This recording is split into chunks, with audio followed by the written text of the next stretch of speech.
Hi, everyone. Welcome to the podcast, High Risk for Heartbreak. I am your host, Christina, and I'm so glad you decided to join me today. For those of you who are new here, I pray you find value in at least one thing I say today. And to my old and faithful returning crew, you know just how much I appreciate you. So without further ado, let's relate. I spoke earlier in the season about how I was able to experience what I believe to be really amazing and strong traditions in my family and my friend groups during the holiday season. You know, tradition really does root us and ground us as children, and it creates this sort of through line for how we will live out life and potentially pour into others when we are old enough to do so, right? But it seems like tradition or strong family traditions or traditions in general are kind of fading away these days. I don't know, is it just me or maybe it's just me? One of my distant cousins and I speak every now and again, and it used to be literally every single day. Like we would send a text to each other every single day, but life has become so busy. And of course now it slips my mind and it definitely slips her mind. So sometimes we reach out here and there, but nonetheless, we always are talking about the family unit. Now, she and my dad both have been doing this family tree, and they're related on the same side, working on the family tree. So she has so much knowledge of family members that I have around the country. Maybe you're one of them. And it's just kind of cool that, you know, I get to have that. Anyway, the other day she was speaking to me about one of my distant relatives, and she said to me, we need to have another family reunion. And I was like, yeah, I don't know how long it's been, but I know I was a young girl the last time my families had a reunion. It's really been way too long for both sides. Now, I know my dad's side has done some things. They tend to get together they're pretty good about that. And I think my mom's side as well. But a family reunion, not quite like that. Getting together intentionally to strengthen the familial bond, you know, cooking, storytelling, playing games, people coming from all, you know, parts of the country and the world to make sure that they can be there for this weekend of family reunioning. Has not happened in a really long time. And one of the things that happens that I remember at the last one that I was at is you get to be introduced to new family members or family members that you never knew. And you get to go over familial expectations, kind of discuss traditions and history. It's all so rich. The last one that I remember that I was able to attend as a child, I do remember eating some beer chicken. Now, I don't know if I should have been eating that as a child. Obviously, they use, I think, beer to marinate the chicken. Has anybody ever heard of that? It was banging. I still remember it to this day. And I want to say I was probably in the single digits when this happened. So anyway, that's neither here nor there. We used to get our extended families together so much before the matriarchs and patriarchs on both my maternal and paternal side passed away. We have so many wonderful stories, which I can tell you guys about on the next story time, where we would go travel to, you know, where they all lived. And my mom and dad actually, their parents' homes were 1.5 minute walking distance from each other, but they never knew each other growing up. It was so strange. They also both had other homes growing up and then moved to this neighborhood. So I don't know if that was part of the reason, but nonetheless, it was not hard to see both sides of the family. And so we had to make sure we had room. You know, we'd go to one family's house and then go to the other family's house and then maybe go back. And it just, you know, and then all the families would get together and play kickball on the street. I'll have to tell the story next week, but it was just amazing. Amazing. We had really, really strong traditions when our grandparents were still there. But I'm noticing that I don't see the reunion shirts anymore online. I don't see people talking about, you know, the reunion that they attended and how great it was, or even like barbecues, you know, block parties. It's nearly stopped altogether. And, you know, people are really spread out now. People are very career oriented. People are traveling the world. They're living in other countries. So I think in general, tradition is changing in the scope of what it really looks like. So I do want to discuss 3 things that I think are sort of falling away or becoming these memories or these ghosts of Christmas past. And it doesn't necessarily have to pertain to Christmas specifically, but some of it does. And I just really wonder, you know, what the family unit and the friendship unit is going to look like in another 50 years. I'm also curious, are other families and friend groups, communities experiencing this 2. So I want to talk about 3 different traditions that I think are becoming ghosts of Christmas past. Number 1, sitting down to eat on special occasions and regular ones. So it doesn't have to just be Christmas or Thanksgiving, but sitting down to eat, to have a meaningful meal. Now, I have mentioned this before that, that was something that was very strong in my family, like cooking together, eating together on Sundays. Like, it was really strong. It was not a game. I mean, really, we cooked. I mean, we didn't cook every day. My parents did.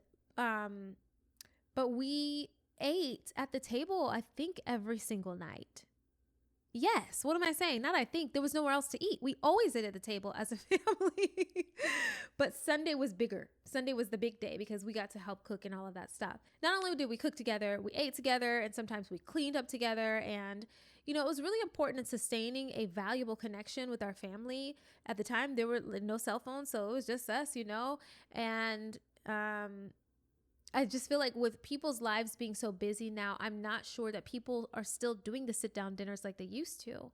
I think that familial tradition is slowly being replaced. And it seems like the value around family dinner time has kind of just been lost in the busy life. And it makes me sad because I know that dinner time was really special for me and it poured into me when I was younger. And it was so pivotal to me learning how to build relationships and not just build them, maintain them through my family and through eating with other people, even at my church and, different other people's homes, like learning how to socialize. I was able to foster family with my friends because I had, had this example at home. Anyway, we learned so much through the conversation and passing down of the traditions and the fun stories and just in general connection, face to face, uninterrupted, awkward silences, eating noises, clanking forks, all of that stuff added to the value of relationships and family time and friendship time. And I just don't know if people are really doing that anymore. Number 2 is visiting family for the holidays. Now, I notice more and more the uptick in people starting to take these holiday adventures. They're just going away, right? The tradition now is no longer we're going to be at home with family. People don't really even like their families much anymore. And instead, we're going to have encounters that we only love, and that's going off with our friends, maybe a cousin or 2. We're gonna instead of sitting by the fireplace in the tree and watching the traditional Christmas movies, we're gonna go skiing. We're gonna go to Bali or something. We are now traveling around the world, going on retreats, going on escapades. Is that the word? Going on trips during the holiday season. And listen, I can't say I'm upset at that. I'm not going to lie to you. It's just more and more as I see society do this, I realize that we're getting farther away from some of the things that really do ground us and keep us relational. We are moving away from old traditions and having to work through uncomfortable situations, especially like, these holiday situations that you go to and it's just like, oh, there's that uncle or there's that cousin or there's that auntie. And you got to learn how to work through those uncomfortable moments. People don't necessarily do that anymore. They're just exploring more nuanced experiences. And like I said, I can't be mad at it. But I do think it is a tradition that is starting to fade away.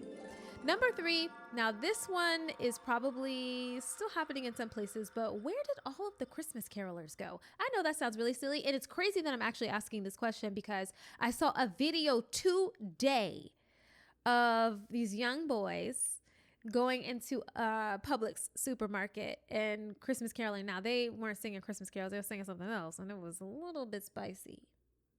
But it was funny that I had thought about this and I was like, where are Christmas carolers at? And then I see a video today of these boys Christmas caroling inside a Publix. Anyway, where did the Christmas carolers go? Because I remembered I was a Christmas caroler as a child too. I was in my youth group, and when I was younger as a church, we would go, home to home. This was back when you could do that and people wouldn't right? Well, you could go to someone's doorstep, knock on their door, ring their doorbell and sing a song or two to them, and they would love it and they would listen, and it was great. And you could hear the carolers coming down the street, and there were so many carolers, there were so many groups of people out singing. You would go to an event or go to, a restaurant or something, if there be carolers, people don't sing no more. Where the singers at? Well, people probably can't sing anymore. That's probably why. But nonetheless, I remember that. And I remember us opening the door to other carolers at my house too. I imagine that my parents and generations before have definitely gone through this of kind of like watching these things that used to be constants in their life and favorite pastimes of theirs just fade away, just pass on and be forgotten. And of course, not all of that is bad. Some stuff needs to be ghosts of Christmas past, okay? Some stuff deserves to be put away and to rest eternally.